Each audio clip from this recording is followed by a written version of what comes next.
You're watching a commercial about a dog finding its owner. 30 seconds in, your eyes are wet. Your friend laughs. You laugh too, but inside, you're wondering, why am I like this? It happens in the car, during arguments, sometimes just sitting there. And you've probably been told you're too sensitive, that you need thicker skin, that crying is weakness. But what if I told you the reason you cry easily has nothing to do with weakness, and everything to do with how your brain was wired to survive? See, most people think tears are just sadness leaking out. But that's not what's actually happening inside you. There's a part of your brain called the limbic system. It processes every emotion before your logical brain even knows what's going on. And in people who cry easily, this system isn't broken. It's not defective. It's just louder.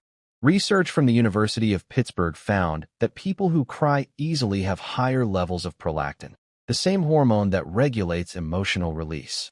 But here's what they don't tell you. This hormone doesn't make you weak. It makes you a processor. While others push feelings down, bottle them up, let them rot in silence, you release them. Immediately. Physically. Think about the last time you cried. Not the big, obvious moment. The small one. The song lyric that hit different. The kind text from someone when you were barely holding on. The scene in a movie where someone finally gets told they matter. You weren't crying because you're fragile. You were crying because some part of you recognized that pain, that loneliness, that hunger to be seen. And here's where it gets deeper. Studies show that people who cry easily often experienced emotional unpredictability growing up. Not always trauma. Sometimes just inconsistency. A parent who was warm one day, distant the next. Love that felt conditional. Attention that had to be earned. So your brain learned to stay alert. To feel everything at full volume. Because missing an emotional cue could mean being left behind. You became fluent in other people's pain because you had to be. That's not sensitivity. That's survival instinct turned into empathy. But society doesn't reward that, does it? You've been told to calm down, to not take things so personally, to toughen up. And maybe you've started to believe that crying easily is something you need to fix.